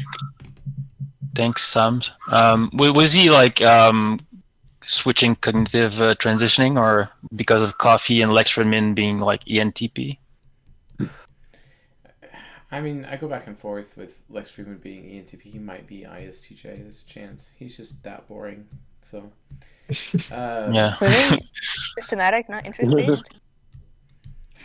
Yeah, I know. This guy, the man is an INTJ, all about pushing forward. He had that one statement about experts sensing inferior, about losing confidence. His influence.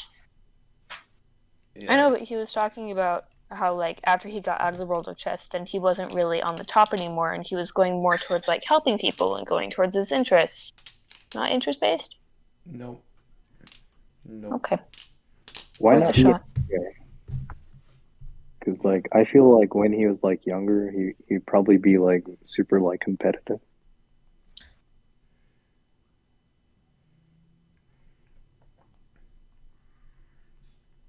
Okay. Sorry, I just texted my eldest son. He tried calling me during this, so. All right, what other questions do you have about Carrie?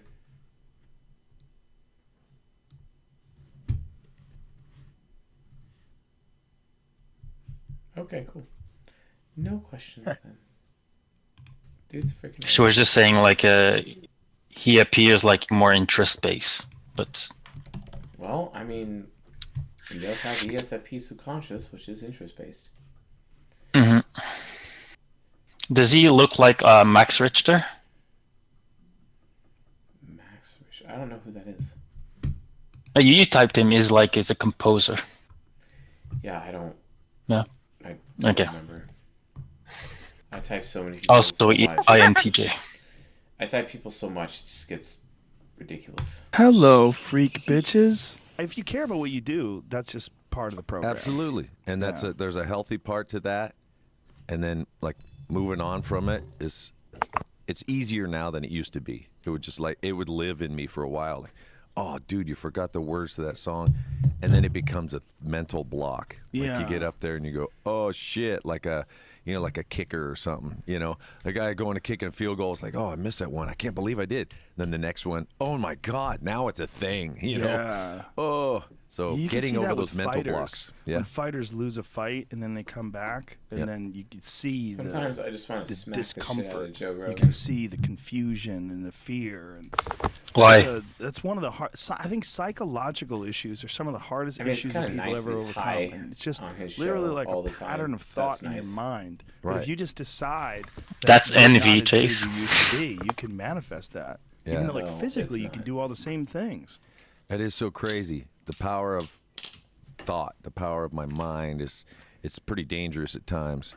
And being creative, I make up all kinds of crap, you know, like, oh, Lars is doing that just to fuck with me. I know it. And then you talk with him later. It's like, Black what are you Soul's talking accurate. about? He has no idea what you're saying. What? Yeah, that's pretty. It's a curse and a gift, that creativity, you know. How hard that's was it for starboard you to fodder. get sober? You're right. Fear was a big motivator in that for me. You know, losing my family was the thing that scared me so much. Seven That was the starboard bottom I boats. hit, that my family's going to go away because of my behaviors that I brought home from the road. Oh. I got kicked out of the house by my wife. I was living on my own somewhere, and I did not want that. And maybe as part of my upbringing, my family I kinda did not want that. Okay. He didn't want it, folks.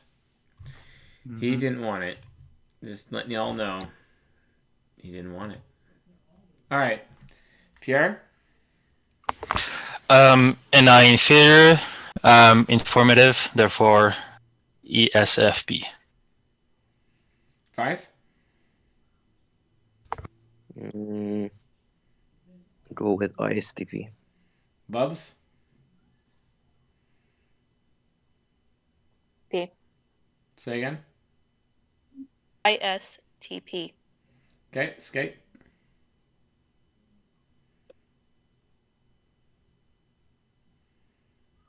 I think I'll need like a little more time. It's kind of hard to type. You're going to use your little more time lifeline on this? Let's see. He's definitely like concrete. I can say that. I don't know, ESTP? Definitely concrete. What else can you definitely say about him? Go on, go through the process. he does have like fear of losing like family and stuff. So there is definitely FE needs to be like higher up in order to like think along like those tangents. Okay. And he does know when like people are like messing around. I think he mentions like one of his bandmates like was like messing around with him. So I do see like TI to kind of like know, versus also like probably FE helps with like FE that high up helps in like reading the room and like knowing what kind of like physical situation you're in, and also knowing what kind of emotion like others are feeling. So I do feel like SE FE kind of thing. So ESTP for me. That's going to be my final vote. We have his final answer. He did not use his more time lifeline. So we have 3 lifelines, obviously. And that is phone a friend and ask the audience. And more time. Okay. My 3 little lifelines. Cool.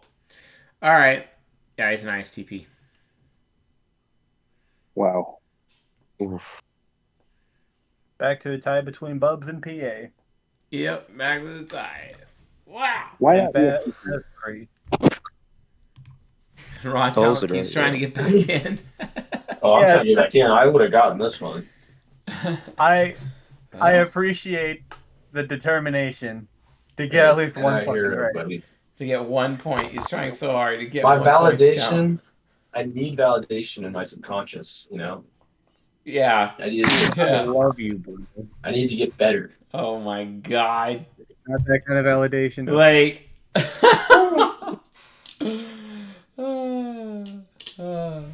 don't let your need for validation destroy your relationships with the people closest to you, though. Good idea. All right. Cool. That was a fun one. I really enjoyed that one. I'm typing them so quickly. Guys, I know I've said comments about how like I'm so bored when I do these streams. It is absolutely true. I am insanely bored doing these streams. I hate typing famous people as a stream. That's why this is the last time we're doing it this way. Next time, we're going to let the audience choose. And I'm going to do it quickly. And we're going to do speed typing on it. All right? And it's going to be a lot more fun to see how many names we could possibly get with the super chats That almost rolling makes me in. want to lose intentionally. That way I don't have to do No. it again. The reality situation is that I'm literally the rain bolt of psychology right now, and I just need to accept it. So, yeah. Basically, I'm just gonna have a bunch of names and a bunch of links ready to go and queued up, and someone wants to be like, okay, here's one, and this type, and I'm just gonna pop, because it's just that fast. It's so slow. I can't. I literally can't even. It's so painful. It's so painful. All right, Shel Silverstein. That's cool. Let's do Shel Silverstein. Hopefully the rumors about him aren't true. As a special treat, we have for you the inimitable Dr. Hook and his medicinal.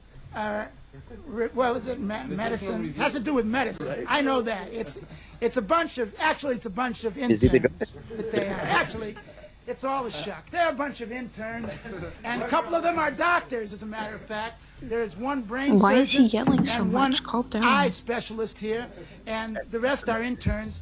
And Ray has been a professor of medicine for some time. And he organized these guys from his classes at first, and then he took a couple of his colleagues into practice with him. I love this And man. they had a clinic a couple of his at one colleagues. time. It was just called Dr. Hook's Medical Clinic. And then later on, they started listening to the radio a lot because enough people were not really getting sick. And the ones that were getting sick were not coming back for treatment. So they took to listening to the radio and singing around and playing music. And then they got together and they decided, fuck medicine. They said, fuck medicine, we will go into music. And that's how they live for music alone. That's all they live for, is a chance to express themselves with acts and voice. That's all they live for. And if while they are eating or sleeping or making love, they're frustrated. They're miserable. When they smoke or drink, they just are frustrated because they can't wait to get back to their instruments and sing and play for people. That's what they are. Look at them. Sing and play for people. All right. Let's do this. Pierre? I think is like highly TE child, so, and really informative. And I'll call it ENFP. Okay, Fies? Go with ESTP. Might be wrong. Raw talent. Seems very SE, talking about what other people are doing. They seem like formative initiating movement, so I think he's an ESFP. Okay. Bubs? ENFP.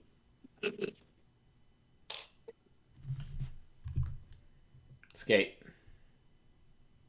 ESFP.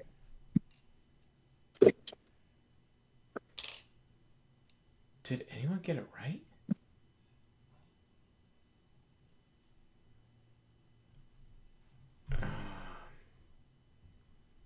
Let's see here. Two people. All right, Death Knight Dan, congratulations, you got it correct. ISFP. Actually. Wait, what? ISFP. Cognitive origin of purpose. The man is high on a stim right now. Okay? He's high on a stim. High as a kite, yes. Good. Yeah, say it to us beforehand so we can like know. No. Wait. So is he True in this master ENTJ side? would know this. Yeah, you are the master, but we are the juniors, so we actually Why like learn you have from. to learn the hard way, you know, Padawan. because if I'm Master Shifu, I'm gonna hit you with the bamboo every time you get it wrong. So. Well, good thing I'm a masochist. Yes, you are. So which side of the mind would he be transitioned to then? Yeah. Yes. All right. Cool. Yeah. So he's an ISFP for sure. All right. Definitely Okay, really so yeah. informative. He's talking about outcomes. He's talking about people's other experiences. Any trickster was completely just out there abstracting literally anything he possibly could. And but constantly talking about what other people are doing, what their experience is, talk about freedom. And then he started making statements about a person's voice and freedom of expression, right? The Druid way. Free and being able to learn how to express themselves and provide feedback, which ultimately is the FI hero's greatest thing.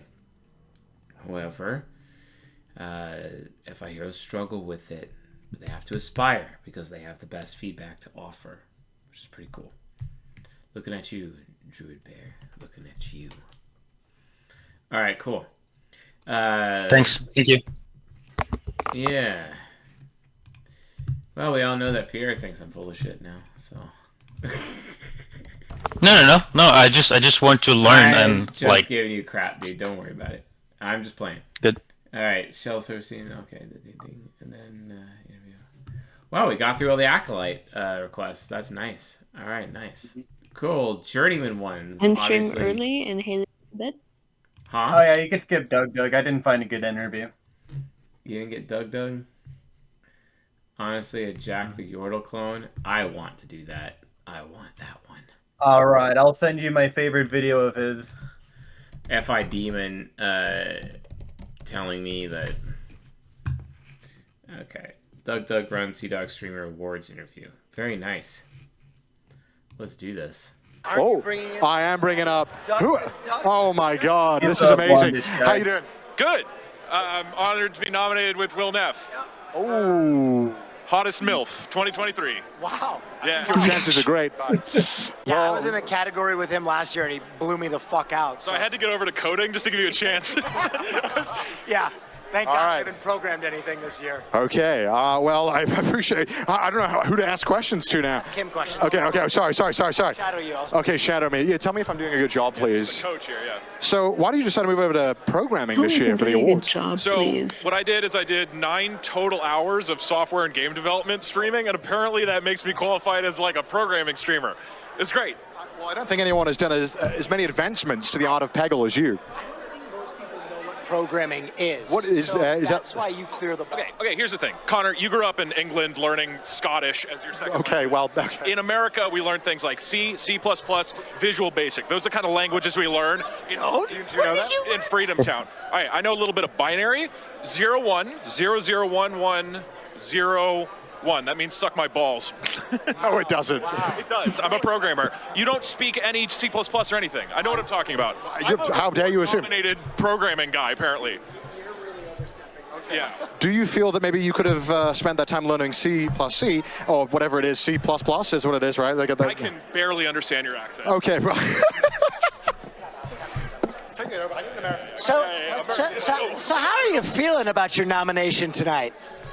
You know what? I feel pretty good. I'm excited to lose to Pirate Software, and I'm gonna sob and cry. And Hey, you can join me in the loser circle, baby. We can hug it out. Because what's crazy is Cutie takes all the losers out back and just shoots you. So we'll just kind of lie in the pile together. I was 15 minutes late today, and she almost put me out of my misery right there. So, any other awards you're excited to watch? Any winners you're hoping you see tonight? No. I would love for you to win. I mean that genuinely. Go fuck yourself, buddy. All right, good job. Wait, am I done? Or? No, you're not done. Oh, okay. I'm not done. I have questions, Doug. Why did you hurt my feelings? It's British, okay? It's fine. I understand. Obviously, your award now is currently, because you won an award last year, League of Their Own, and it currently is in the possession of Ludwig. How did that happen?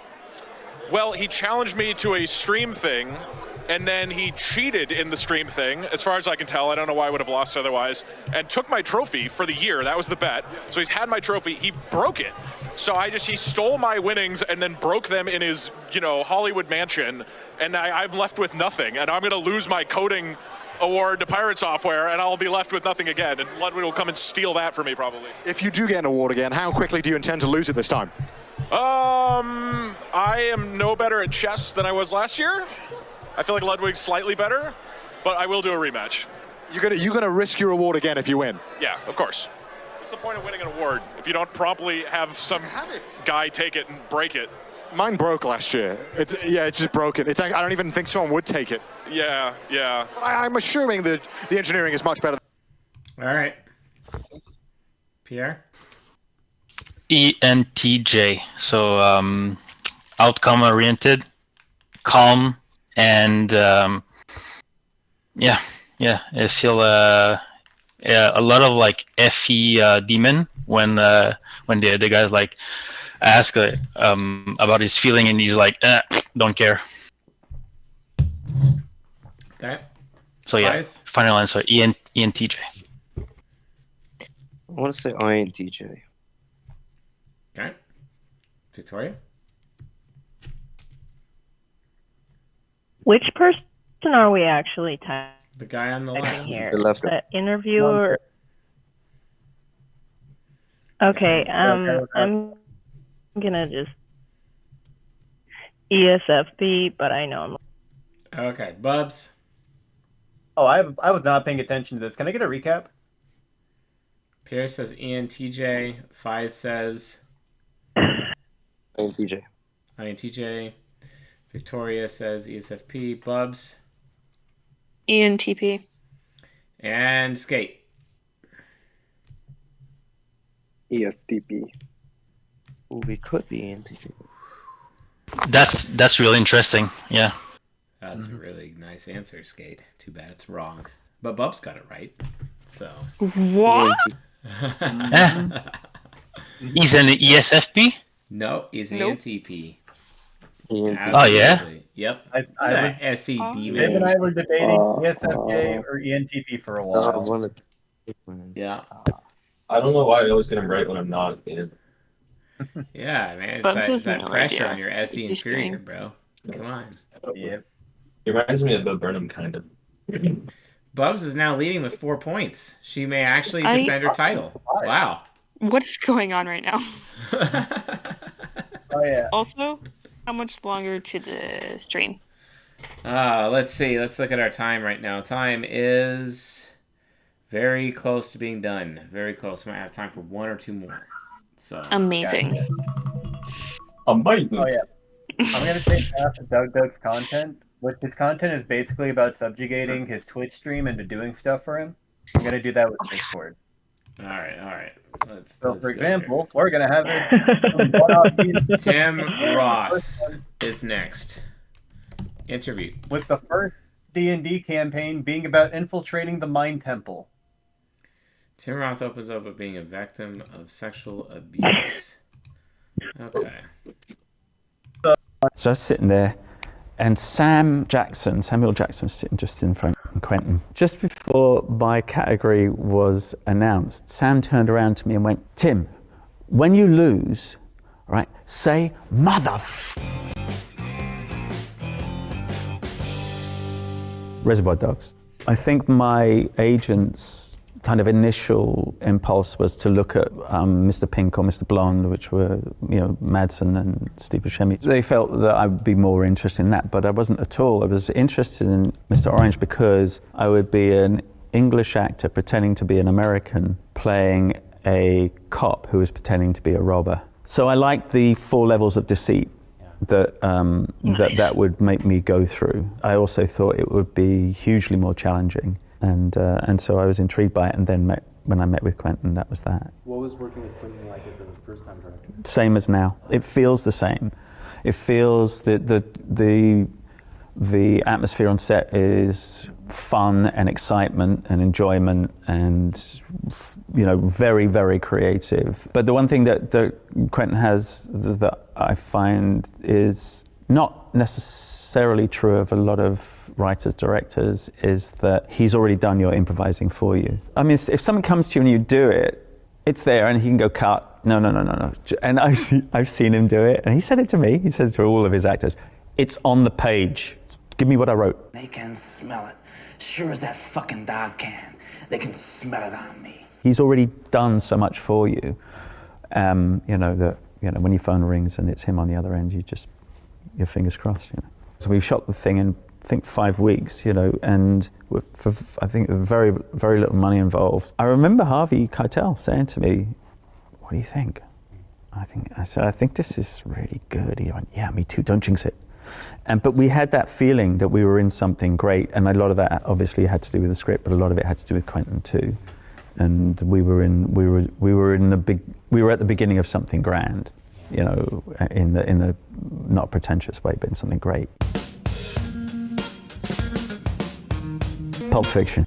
He read me the whole script one night, or as he was working on it. He would do that a lot. So I had an inkling of what the film was going to be and what it was going to be about, and the layering of it and the structure of it and so forth. I think he came at me for a different character initially, and then he switched tracks. I think it had a lot to do with Amanda Plummer, because I knew Amanda. We were off to a premiere of Fisher King, which she was in, and I knew she was always late for everything and is scatterbrained and stuff. So I said, send the car to my house, pick me up first, because I was going to take her there. It was going to be a date or whatever.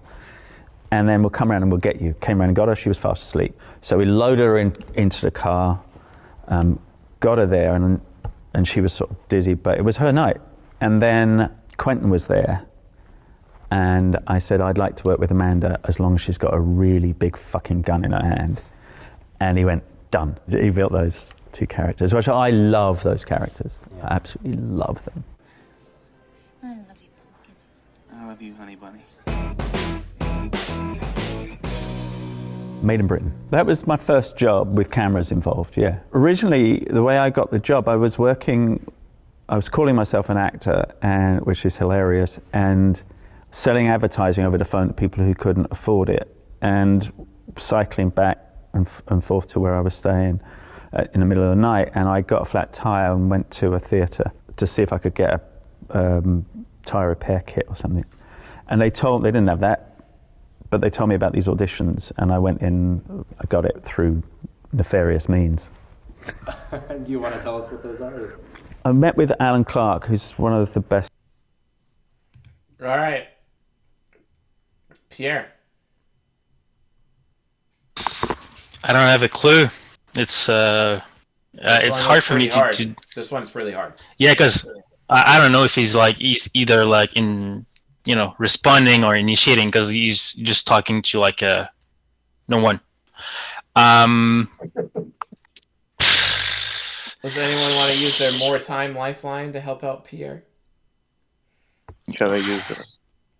Yeah, Vi's already used his. Skate did not use his. Bub's already used hers. Victoria didn't use hers. Do I get one? Because I've been. Yes, you get one, Raw Talent. All right, I'll use it on you. All right, more generous. time Thanks. lifeline.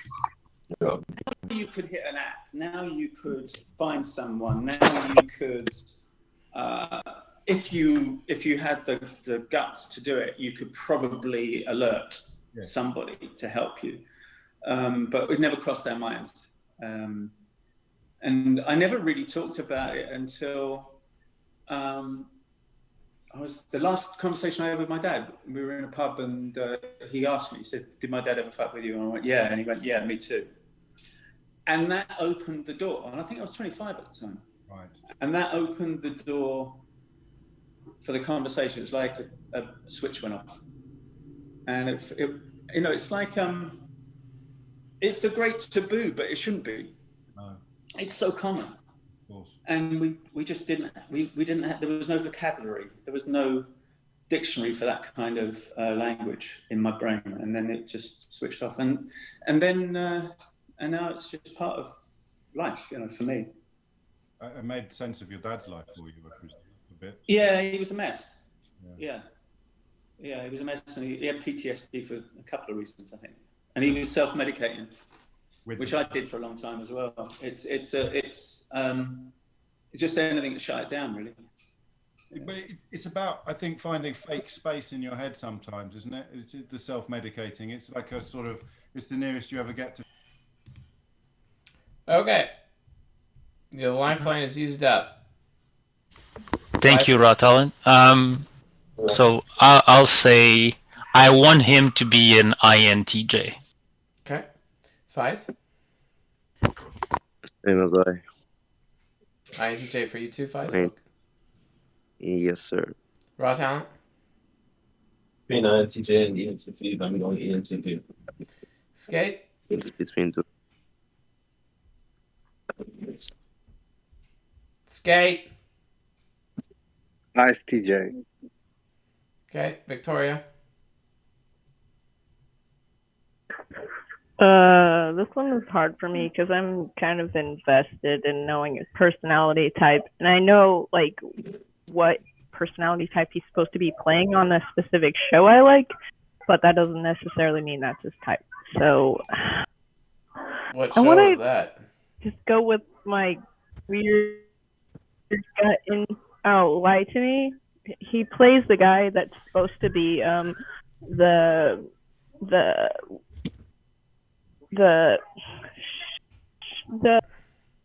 I must be fictional uncultured version swine. of the guy who learned about the guy who facial body language, like the micro body language. He's basically the fictional version of that guy. But I'm gonna go with ISFJ, even though I should go either ISTP or INFP. Bubs? ESTJ. ESTJ. Yeah. I think this guy's definitely a movement type from how he's jittering from arthritis. He is an Hey, his buddy type is. He's an Is it an ENTP? Yes. But it's definitely movement. Big fluffy black shirt. Yeah. Yep, constantly talking about I That's crazy. statements over and over and over Got again. validated, though. Talking about the social situation over and over again. Okay, never trying to What's make his yourself octagram? look good. SDUF. It's a clone of COD. Clone of COD. It's SDUF. Raw talent, you got one. Fucking finally. Yeah. Good job. Good job. Just in time for him to lose That's to Bubs. one better. Because Bubs wins with the highest points at the end of the stream. Congratulations. Oh my gosh. Thanks to crowdsourcing. Good job, Bubs. Where's my hat? Bubs 2 times in a row, which has never happened. Ever, actually. Wow. Yeah. I'm just breaking all the records. Defending the title. Look at that. Oh. Female perception. It's good times. All right, folks, that's it for Typing Famous People, April 2024. It is also the last time we're going to be doing this in this format. We'll be doing it via Super Chats next time, and maybe some rapid typing from there. And we'll see how quickly people can get typing go with some speed typing. So we'll do that. Is this going to have to come back? Oh, yeah. Okay. Oh, yeah. You're going to have to keep defending the title. Sorry. Mm. Good night. Miss, I meant Good night. Yeah. All right, cool. I'll see y'all later.